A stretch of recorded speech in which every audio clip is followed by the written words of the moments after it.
വിവാഹ പാർട്ടികൾക്ക് സ്പെഷ്യൽ പാക്കേജുകൾ, അഡ്വാൻസ് ബുക്കിംഗുകൾക്ക് 0% പണിക്കൂലി.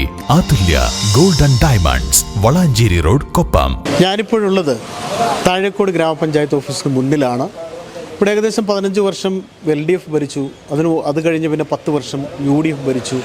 ഇപ്പോൾ ഏകദേശം 4.5 വർഷമായിട്ട് LDFൻ്റെ ഭരണത്തിലാണ്. വികസന പ്രവർത്തനങ്ങളൊക്കെ ത്വരിതഗതിയിൽ നടന്നു വരുന്നു എന്നൊക്കെയാണ് പഞ്ചായത്ത് ഭരണസമിതി ഒരിക്കൽ നമ്മളോട് പറഞ്ഞത്. പക്ഷേ ഇവിടെയുള്ള പ്രതിപക്ഷാംഗങ്ങൾ, അതുപോലെ തന്നെ UDF അംഗങ്ങൾ, പിന്നെ കുറച്ച് പൊതുജനങ്ങളോടൊക്കെ നമ്മളിങ്ങനെ അഭിപ്രായം തേടിയിരുന്നു. ആ പൊതുജനങ്ങൾ പറഞ്ഞൊരു കാര്യമെന്ന് വെച്ചാൽ, പ്രതീക്ഷിച്ചത് തന്നോ എന്ന കാര്യത്തിൽ, പ്രതീക്ഷിച്ചത് നടന്നോ എന്ന കാര്യത്തിൽ പഞ്ചായത്ത് ഭരണസമിതി തന്നെയാണ് വ്യക്തത വരുത്തേണ്ടത്. അപ്പോൾ UDFൻ്റെ നേതാക്കളുമായി ബന്ധപ്പെട്ടപ്പോൾ അവർ പറഞ്ഞത്, ഇവിടെ കഴിഞ്ഞ 4.5 വർഷമായി എന്ത് നടന്നു എന്നുള്ള കാര്യം ജനങ്ങൾ ചർച്ച ചെയ്യുന്നുണ്ട്, ഞങ്ങൾക്കും ചില കാര്യങ്ങൾ വ്യക്തമായി പറയാനുണ്ടെന്ന് പറഞ്ഞു. നമുക്ക് ഒപ്പം മുസ്ലിം ലീഗിൻ്റെ പഞ്ചായത്ത് കമ്മിറ്റി പ്രസിഡന്റ് റഷീദ് മാസ്റ്ററുണ്ട്, സെക്രട്ടറി അഫ്സലുണ്ട്, പിന്നെ ട്രഷറർ ഹൈദർ സാജി അല്ലേ, പിന്നെ ബ്ലോക്ക് പഞ്ചായത്ത് മെമ്പർ എല്ലാവർക്കും അറിയാവുന്നതാണ്. അതുപോലെ ഗ്രാമപഞ്ചായത്ത് അംഗങ്ങളുണ്ട്. ഇപ്പോൾ താഴേക്കോട് ഗ്രാമപഞ്ചായത്തിൽ ജനങ്ങൾ പറഞ്ഞത്, ഞങ്ങൾക്ക് പറയുന്നതിനേക്കാൾ നല്ലത് ഇവിടെ അവരോട് തന്നെ ചോദിക്കാമെന്ന് പറഞ്ഞ ആളുകളുണ്ട്. പിന്നെ UDFൻ്റെ പലരുമായി ബന്ധപ്പെട്ടപ്പോൾ പറഞ്ഞത്, വ്യക്തമായി ചില കാര്യങ്ങൾ പറഞ്ഞാൽ ഒരുപക്ഷെ മറുപടിയില്ലാത്ത കാര്യങ്ങൾ ഉണ്ടാവുമെന്ന് പറഞ്ഞു. നിങ്ങൾക്കെന്താണ് ഇക്കാര്യത്തിൽ പഞ്ചായത്തിൻ്റെ ഭരണത്തെക്കുറിച്ച് പ്രതികരിക്കാനുള്ളത്? പഞ്ചായത്തിൻ്റെ ഭരണത്തെക്കുറിച്ച് ഞങ്ങൾക്ക് പ്രതികരിക്കാനുള്ളത്, താഴേക്കോട് പഞ്ചായത്ത് ഭരണം അമ്പേ പരാജയമാണ്. കഴിഞ്ഞ 4.5 വർഷക്കാലമായി ഇവിടെ പഞ്ചായത്ത് ഭരിക്കുന്നത് LDF ആണ്. ഒരുപാട് വാഗ്ദാനങ്ങൾ നൽകിക്കൊണ്ടാണ് ഇവർ അധികാരത്തിലേക്ക് വന്നത്. പ്രധാനമായിട്ടും വീടിൻ്റെ പ്രശ്നം പറഞ്ഞിരുന്നു, അതുപോലെ തന്നെ കുടിവെള്ള പ്രശ്നം പറഞ്ഞിരുന്നു. ഈ 2 പ്രശ്നങ്ങൾ ഹൈലൈറ്റ് ചെയ്തുകൊണ്ടാണ് ഇവർ അധികാരത്തിലേക്ക് വന്നത്. എന്നാൽ കുടിവെള്ള പ്രശ്നം ഒന്നും പരിഹരിക്കാൻ സാധിച്ചിട്ടില്ല. ഇന്നും ആ പ്രശ്നങ്ങളൊക്കെ അതേപോലെ തന്നെ നിലനിൽക്കുകയാണ്. അതുപോലെ തന്നെ ലൈഫ് ഭവന പദ്ധതിയിൽ കുറച്ച് വീടുകളൊക്കെ എഗ്രിമെൻറ്റ് വെച്ച് കൊടുക്കാൻ വേണ്ടിയിട്ടുള്ള ശ്രമങ്ങളൊക്കെ നടത്തി. പക്ഷേ ആ ലൈഫ് ഭവന പദ്ധതിയിൽ എഗ്രിമെൻറ്റ് വെച്ച ആളുകൾക്ക് വീട് കയറ്റുന്നതിന് വേണ്ടി പൂർണ്ണമായി സംഖ്യ കൊടുക്കാൻ ഇവർക്ക് ഇന്ന് വരെയും സാധിച്ചിട്ടില്ല. പഞ്ചായത്തിൻ്റെ 4 ലക്ഷം രൂപ കിട്ടുമെന്ന് വിചാരിച്ച് ഇരിക്കുന്ന ഇരിക്കക്കൂര പൊളിച്ചിട്ടാണ് ആളുകൾ വീട് കയറ്റാൻ വേണ്ടി പരിശ്രമിച്ചത്. പക്ഷേ പഞ്ചായത്തിൽ നിന്ന് ആ ഫണ്ട് കിട്ടാത്തതുകൊണ്ട് അവർ വളരെ പ്രയാസത്തിലാണ്. അതുപോലെ തന്നെ ഇവിടുത്തെ റോഡുകൾ, ഗ്രാമീണ റോഡുകൾ വളരെ ശോചനീയമായ അവസ്ഥയിൽ, റോഡുകൾ തോടായ അവസ്ഥയിലാണ് കിടക്കുന്നത്. ആ പ്രശ്നം പരിഹരിക്കാൻ ഇവിടെ സാധിച്ചിട്ടില്ല. ഇന്ന് ജനങ്ങൾക്ക് വളരെ നീറുന്ന പ്രശ്നമായിട്ട് നിലനിൽക്കുകയാണ്. നമ്മുടെ പ്രദേശത്തേക്ക് ഓട്ടോറിക്ഷ വിളിച്ചാൽ പോലും വരാൻ കഴിയാത്ത അവസ്ഥാവിശേഷം ഇന്ന് ഈ താഴേക്കോട് പഞ്ചായത്തിൽ നിലനിൽക്കുന്നുണ്ട്. അതിൽ ശാശ്വതമായ പരിഹാരം കാണാൻ താഴേക്കോട് പഞ്ചായത്തിൽ ഭരണസമിതിക്ക് സാധിച്ചിട്ടില്ല. 27 കോടിയോളം രൂപ റോഡിൻ്റെ മെയിൻ്റനൻസിന് വേണ്ടി മാത്രം ഈ 5 വർഷക്കാലമായി പഞ്ചായത്തിൽ കിട്ടിയിട്ടുണ്ട്. പക്ഷേ അത് നന്നാക്കുന്നതിന് വേണ്ടി ഇവർക്ക് സാധിച്ചിട്ടില്ല.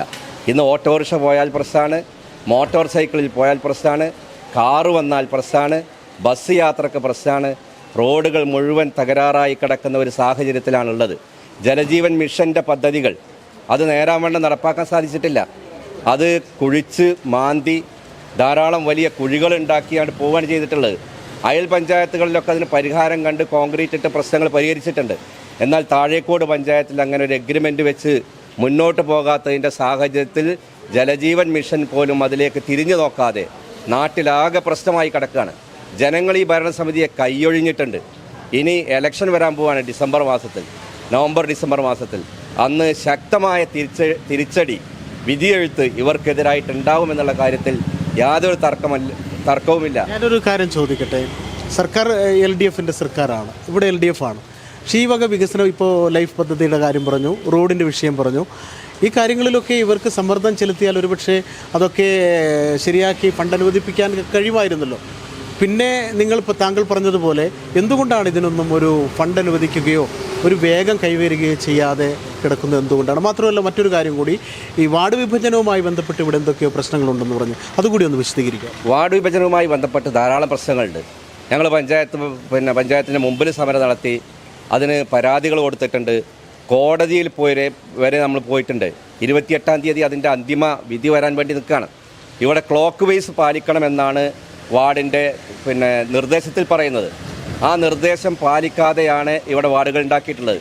അതുപോലെ തന്നെ വാർഡിൻ്റെ അതിർത്തികൾ കൃത്യമായി ഭൂമിശാസ്ത്രപരമായ അതിരുകൾ പാലിച്ചുകൊണ്ട് വേണമെന്ന് പറഞ്ഞത് തെറ്റിച്ചിട്ടുണ്ട്. ഓരോ വാർഡും 5-6 കിലോമീറ്ററുകൾ യാത്ര ചെയ്യേണ്ട അവസ്ഥയാണ് ഇപ്പോൾ നിലവിലുള്ളത്. ജനങ്ങൾക്ക് വോട്ട് ചെയ്യാൻ പ്രയാസമുണ്ട്. അതുപോലെ തന്നെ ഗ്രാമസഭകൾ കൂടുന്നതിന് പ്രയാസമുണ്ട്. വികസന പ്രവർത്തനങ്ങൾ ഏകോപിപ്പിച്ച് കൊണ്ടുപോകുന്നതിന് ഇന്നത്തെ വാർഡിൻ്റെ ഘടനകൾ പ്രശ്നമായിട്ട് നിലനിൽക്കുകയാണ്. ഇതിനെതിരെ നിയമയുദ്ധവുമായിട്ടാണ് ഞങ്ങൾ മുന്നോട്ട് പോയിട്ടുള്ളത്. അതിനെതിരെ ഞങ്ങൾ സമരം നടത്തിയിട്ടുണ്ട്. ജനകീയ പ്രക്ഷോഭം ഐക്യ ജനാധിപത്യ മുന്നണിയുടെ ആഭിമുഖ്യത്തിൽ ഇവിടെ നടത്തിയിട്ടുണ്ട്. അതുപോലെ തന്നെ ജില്ലാ തെരഞ്ഞെടുപ്പ് കമ്മീഷന് പരാതി നൽകിയിട്ടുണ്ട്.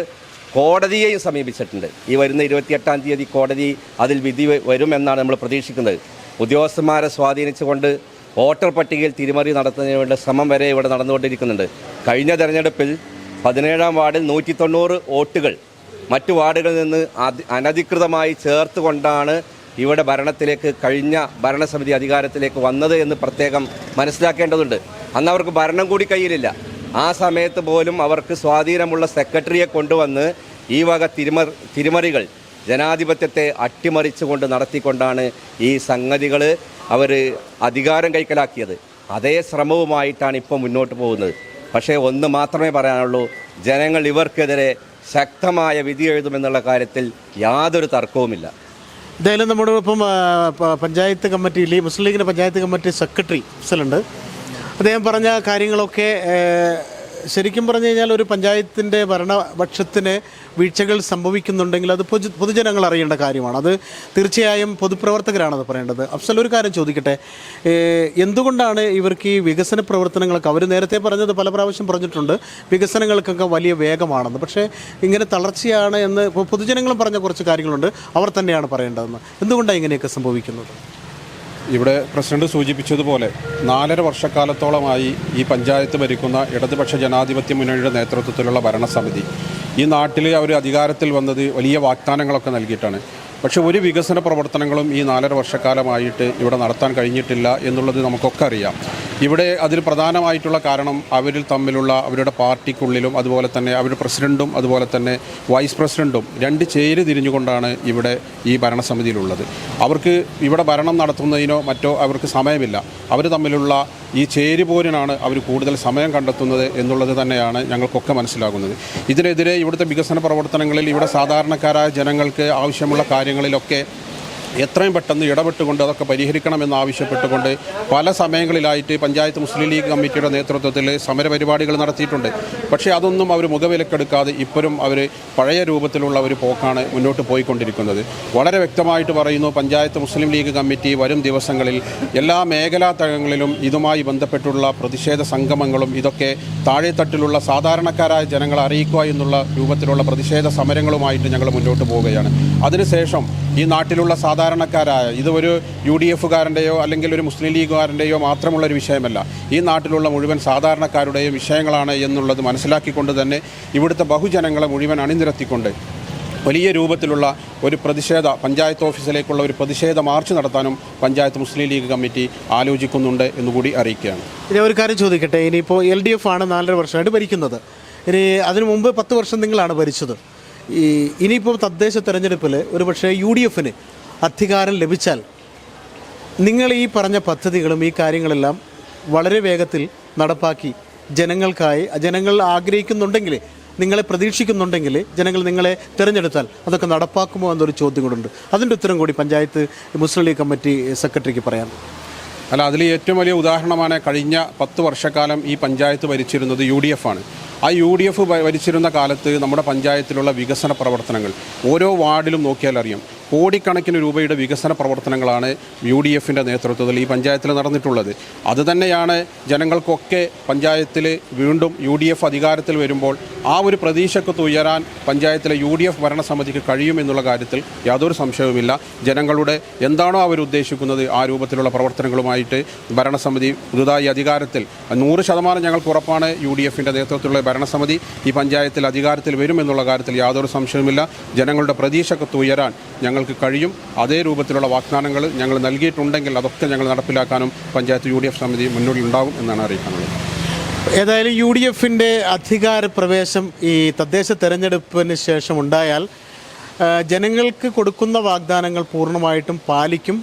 UDF അധികാരത്തിൽ വരുമെന്ന് ഈ മുസ്ലിം ലീഗ് നേതാക്കൾ ഉറപ്പിച്ച് പറയുന്നുണ്ടെങ്കിൽ അത് അവർക്ക് ചില കണക്കുകൂട്ടൽ ഉള്ളത് കൊണ്ടായിരിക്കണം.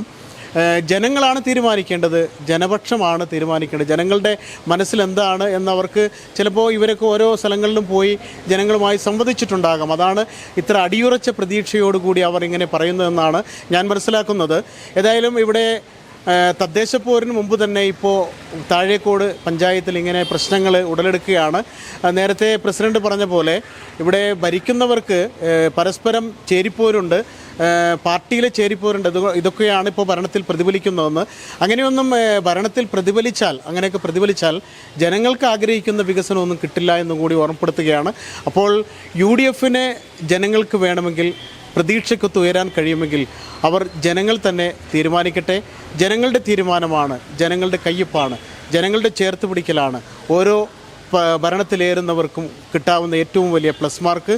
അത് ഓർമ്മപ്പെടുത്തൽ കൂടിയാണ്. ക്യാമറമാൻ ബിനുവിനൊപ്പം ജബ്ബാർ വേണാട്ട്, നില 24 ലൈവ്.